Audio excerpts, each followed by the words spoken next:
इतनी तरक्की होती है। ज़ाहिरी तरक्की सब जानते हैं, एक छोटा ओहदा होता है, एक बड़ा ओहदा होता है।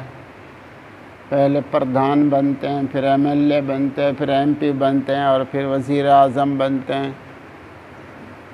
एक बातिनी तरक्की होती है, एक विलायत आम्मा नसीब होती है, फिर विलायत ख़ासा हासिल होती है, फिर अब्दाल बनता है, फिर कुतब बनता है, फिर गौस बनता है। ये एक बातिनी तरक्यात और बातिनी ओहदे हैं। जब तक आदमी मुसलमान न बने बस एक हैवान है, आलम हैवान, व आलम हैवान में है, आलम नासूती आलम हैवान में है वो।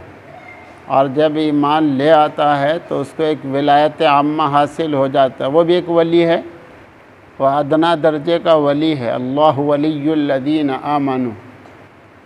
फिर जितने आदमी तरक्की करता जाएगा फिर आदमी पहुंच जाएगा, जब मेहनत करेगा, खूब मेहनत करेगा तो फिर ये आलम मलकूत में पहुंच जाता है। आलम मलकूत वो है जो हमारी नज़रों से गायब है। फरिश्तों का आलम एक आलम है। और फिर और मेहनत करता है, अल्लाह की सिफ़ात का मुराक़बा करता है, अल्लाह का क़ुर्ब तलाश करता है तो फिर आलम जबरूत में पहुंच जाता है। और गंगोई रहमतुल्लाह अलैह के बारे में फरमाया, फ़र्श पर बैठ के अर्श को देख के बता दें, फ़र्श में बैठकर अर्श इलाही को देख के बता दें। तो ये क्या है भाई, जब मेहनत करता है आदमी, खूब मेहनत करता है तो आहिस्ता आहिस्ता इसकी ये रूहानी तरक्की होती है। अब इन रूहानी तरक्की के पीछे नहीं, अब तो माल चाहिए और ओहदे चाहिए। यानी ज़ाहिरी ओहदों के पीछे पड़ गए, ज़ाहिरी माल के पीछे पड़ गए, और जो मानवी चीज़ें हैं वो उनकी कोई परवाह नहीं रही। बल्कि अब तो मुसलमान भी गैर मुस्लिम बन रहे। नौज़ बिल्लाह, नौज़ बिल्लाह, नौज़ बिल्लाह। तरक्की नहीं, पस्ती के पीछे जा रहे, पस्ती के पीछे, नफ्स शैतान के पीछे पड़े हुए हैं, नफ्स शैतान की खुशामद में लगे हुए हैं, तो ईमान भी हाथ से खो रहे हैं।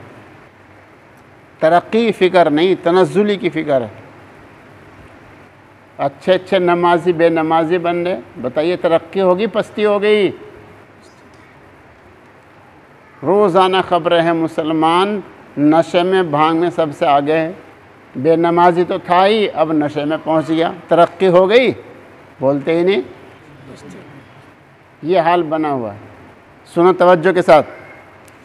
हज़रत सैयद बिन हज़ीर रज़ी अल्लाह तआला से रिवायत है कि वो एक शब को रात को सूरह बकरा पढ़ रहे थे और उनका घोड़ा उनके पास बंधा हुआ था। दफ़ातन घोड़ा उछला, ये पढ़ते पढ़ते खामोश हो गए, वो घोड़ा भी ठहर गया। उन्होंने फिर पढ़ना शुरू किया, वो फिर उछलने लगा, ये फिर खामोश हो गए, वो फिर ठहर गया। उन्होंने फिर पढ़ना शुरू किया, वो फिर उछलने लगा, ये फिर खामोश हो गए, वो फिर ठहर गया। उन्होंने फिर पढ़ना शुरू किया, वो फिर उछलने लगा। और उनका लड़का यहया उससे करीब था, ये वहाँ से चले और लड़के को उठा लिया। फिर सर उठाकर जो आसमान की तरफ देखा तो उसमें एक साइबान सा नज़र पड़ा जिसमें चिराग से मालूम हुए। जब सुबह हुई तो उन्होंने रसूलुल्लाह सल्लल्लाहु अलैहि वसल्लम के हुजूर में ज़िक्र किया। आपने फरमाया, जानते हो ये क्या था? उन्होंने कहा कि नहीं। आप सल्लल्लाहु अलैहि वसल्लम ने फरमाया, ये फ़रिश्ते थे कि तुम्हारी आवाज़ से नज़दीक आ गए थे।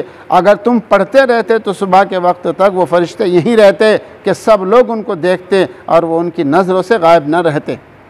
मुहक्किकीन ने तस्रीह की है कि औलिया अल्लाह मलाइका को देख सकते हैं, बल्कि कलाम व सलाम मुमकिन बल्कि वाक़ई कहा है। इस हदीस में सराहतन इस कश्फ का वक़ू मज़कूर है।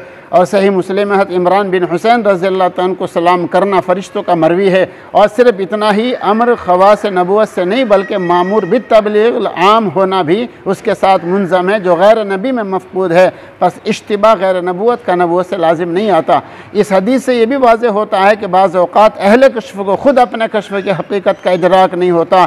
चुनांचे हज़रत सैयद बिन हज़ीर रज़ी अल्लाह तआला अन्हु को मलाइका कश्फ हुआ, मगर ये इत्तिला ना हुई कि ये मलाइका हैं। मुहक्किकीन ने भी इसकी तशरीह की है, जो शख्स इस तहकीक से आगाह हो जाएगा वो कश्फ में अपनी फ़हम और राय पर हरगिज़ एतमाद न करेगा और ऐसा शख्स बहुत सी गलतियों से महफूज रहेगा। हज़रत ने जो मज़ामीन तशरीह में दिए हैं वो बिल्कुल वाज़ेह हैं कि औलिया अल्लाह फ़रिश्तों को देख सकते हैं, कलाम सलाम कर सकते हैं, और बात वाक़यात में आ चुकी है। औलिया अल्लाह का मकाम हज़रत ने साबित कर दिया और बहुत बड़ी हकीकत को खोला है। बात यह है कि अल्लाह तबारक तआला ने इंसान के अंदर दो बड़ी ताकतें रखी हैं। एक तो जिस्म की ज़ाहिरी ताकत है, ये ताकत तो नासूती हैवानी ताकत है, सारे जिस्म वाले हैवानों में पाए जाते हैं। इसके साथ हैवानी तकाज़े भी हैं, खाना पीना, आराम, तकलीफ़, ख्वाहिशात, अज़ियत नफ्सानी तकाज़े जो सब इंसानों और हैवानों में पाए जाते हैं। इस हद तक को आलम नासूत हैवानी आलम कहा जाता है।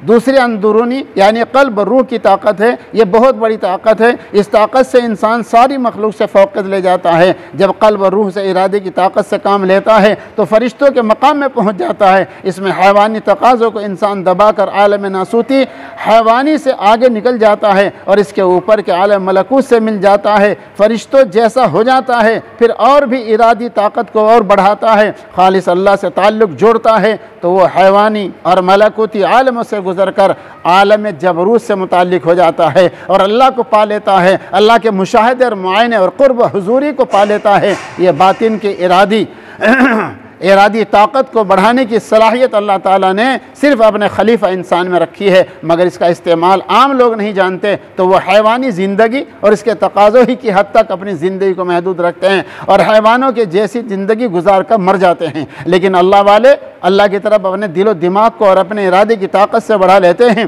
तो वो दुनिया ही में फ़रिश्तों के आलम में और इससे भी आगे अल्लाह ताला के क़ुर्ब के आलम में पहुँच जाता है। सारी कायनात के सरदार दो आलम सल्लल्लाहु अलैहि वसल्लम मेराज में जिस्म के साथ आलम बाला फ़रिश्तों के आलम से भी गुज़र कर अर्श बरी पर आलम क़ुर्ब बारी ताला में पहुँचे, जहाँ फ़रिश्तों का बल्कि फ़रिश्तों के सरदार जब जिब्रील अमीन अलैहिस्सलाम का गुज़र भी नामुमकिन महाल था। ये दोनों आलम मलकूत आलम जबरूत के तय करना इन औलिया अल्लाह को हासिल होता है, जो अम्बिया अलैहिस्सलाम और सरदार दो आलम सल्लल्लाहु अलैहि वसल्लम के सच्चे जानशी और उनसे बातनी क़ुव्वत का फैज़ पा चुके होते हैं। इन औलिया अल्लाह में मजज़ूब तो वो होते हैं जो इस आलम दुनिया और आलम हैवानी नासूती का ध्यान नहीं रखते और अल्लाह के उस आलम बातिन ही में रहते हैं, जो मरने के बाद से हर इंसान पर शुरू होता है। कब्र का आलम, फ़रिश्तों का आलम, अल्लाह की रहमत और गज़ब का आलम, जन्नत दोज़ख का आलम और ख़ास ज़ात बारी ताला से खुसूसी ताल्लुक़ का आलम। अल्हम्दुलिल्लाहि रब्बिल आलमीन वस्सलातु वस्सलामु अला सय्यिदिना